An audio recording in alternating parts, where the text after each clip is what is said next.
আসসালামু আলাইকুম রহমতুল্লাহ। দর্শক, আশা করি সবাই ভালো আছেন। ছোট্ট একটি ভিডিও নিয়ে আবারও চলে আসলাম।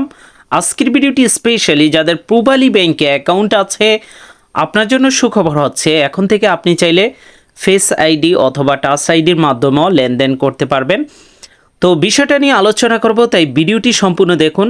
আর আপনাদের কাছে রিকোয়েস্ট থাকবে, অনেকেই আমাদের চ্যানেলটি সাবস্ক্রাইব করেন না বা ভিডিওগুলো আপনারা সম্পূর্ণ দেখেন না, এতে আপনারা বিভ্রান্ত হচ্ছেন। তাই চ্যানেলটি সাবস্ক্রাইব করুন অথবা আমাদের পেজটি ফলো করে রাখুন। দেখতে পাচ্ছেন অলরেডি পিআই ব্যাংকিং অ্যাপস থেকে কিন্তু নোটিফিকেশান দিয়েছে। এখানে বলা হয়েছে যে আপনি যখন ট্রানজেকশন করবেন বায়োমেট্রিক ভেরিফিকেশনের মাধ্যমে কিন্তু আপনি ট্রানজেকশন প্রসেসটা কমপ্লিট করতে পারবেন। এই জন্য প্রথমেই আমরা পিআই ব্যাংকিং অ্যাপসে চলে যাব। এটা কিভাবে আপনি ইনেবল করবেন সে সম্পর্কে দেখাবো, বা ট্রানজেকশন করেও দেখাবো কিভাবে কাজ করে বিষয়টা। প্রথমে আমরা পিআই ব্যাংকিং অ্যাপসে চলে যাব। আপনি আপনার ইউজার পাসওয়ার্ড দিয়ে লগ ইন করে নেবেন। আমরা হোম পেজে চলে আসলাম। নিচে দেখুন সেটিংস অপশন আছে, সেটিংসে আপনাকে যেতে হবে। সেটিংসে আসার পর এখানেই দেখুন নতুন একটি অপশন কিন্তু তারা এখানে অ্যাড করেছে, সেটা হচ্ছে ট্রানজেকশন সিকিউরিটি বায়োমেট্রিক। এই অপশনটাতে আপনাকে ক্লিক করতে হবে এটা অন করার জন্য। এটা আর অবশ্যই আপনাকে আগে কিন্তু বায়োমেট্রিক লগ ইনটা ইনেবল করে নিতে হবে। এটা আর যদি আপনি এই ফিচারটা ব্যবহার করতে চান তাহলে শুধুমাত্র আমাদের অলরেডি বায়োমেট্রিক লগ ইন সেটা করা আছে। আর এই ট্রানজেকশন সিকিউরিটি বায়োমেট্রিক এর নিচে যেটা আছে রিসেন্ট ট্রানজেকশন হিস্টোরি, এটা ক্লিক করলে আপনি যখনই কাউকে টাকা পাঠাবেন অটোমেটিক বেনিফিশিয়ারিটা কিন্তু অ্যাড হয়ে যাবে। এটা সম্পর্কে অনেকে আমাদের আগের ভিডিওতে জানতে চেয়েছেন, তাই বলে দিলাম। এবার আমরা ফান্ড ট্রান্সফার করে দেখব কিভাবে কাজ করে।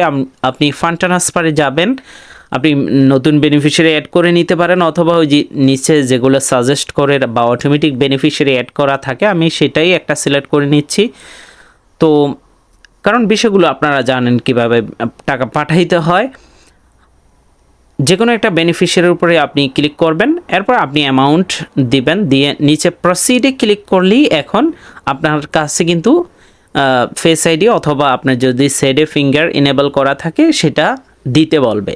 আপনি আপনার ফিঙ্গারপ্রিন্ট করে নেবেন। এটা সিকিউরিটি পারপাস এই জন্য ব্ল্যাক হয়ে গেছে অটোমেটিক। এরপরে কিন্তু প্রসিডে ক্লিক করলে নেক্সটে চলে আসবে। বেশি অ্যামাউন্ট হলে তখন ওটিপি লাগবে, আর নাইলে কিন্তু অল্প অ্যামাউন্ট ট্রানজেকশন করলে ওটিপির প্রয়োজন হয় না। সেটা আপনারা জানেন, আগেও একই সিস্টেম ছিল। তো দেখতে পাচ্ছেন এভাবে কিন্তু আপনি এটা সিকিউর মনে হয়েছে, এটা করেছে আরও বেটার হয়েছে, আমাদের জন্যই ভালো হয়েছে। তাই অবশ্যই প্রথমে আপনাকে কিন্তু বায়োমেট্রিক লগ ইনটা ইনেবল করে নিতে হবে, তাহলেই আপনি এই সার্ভিসটাও ব্যবহার করতে পারবেন বা এই ফিচারটা।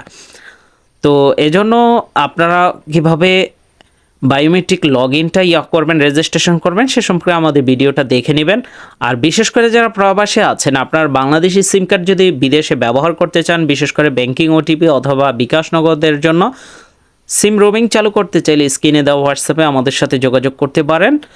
আর যাদের অলরেডি সিম রোমিং চালু আছে কিন্তু আপনি বিকাশ নগদ উপায় এই ধরনের অ্যাপসগুলো ব্যবহার করতে পারছেন না, ওমান রাশিয়া ব্যতীত বাকি সব দেশেই আমাদের এই সার্ভারটা কাজ করে। আপনারা সার্ভার নেওয়ার জন্য স্ক্রিনে দেওয়া হোয়াটসঅ্যাপে যোগাযোগ করতে পারেন। আমাদের আরেকটি ভিপিএন আছে, সেটার মাধ্যমে স্ক্রিনে দেখতে পাচ্ছেন এই অ্যাপসগুলো ব্যবহার করতে পারবেন, সেটাও আমাদের থেকে পেয়ে যাবেন। আর যারা বিদেশে বিলিয়ন ব্যবহার করতে চান, বিলিয়নটাও এই ভিপিএন দিয়ে চলবে। বিলিয়নটার রিচার্জ আমাদের থেকে নিলে 10% ক্যাশব্যাক পাবেন। আর কোনো ধরনের ভিপিএন ছাড়া কথা বলতে চাইলে আপনি যে দেশে আছেন সেই দেশি নাম্বারে রেজিস্ট্রেশন করুন, 100 রিচার্জ আমাদের থেকে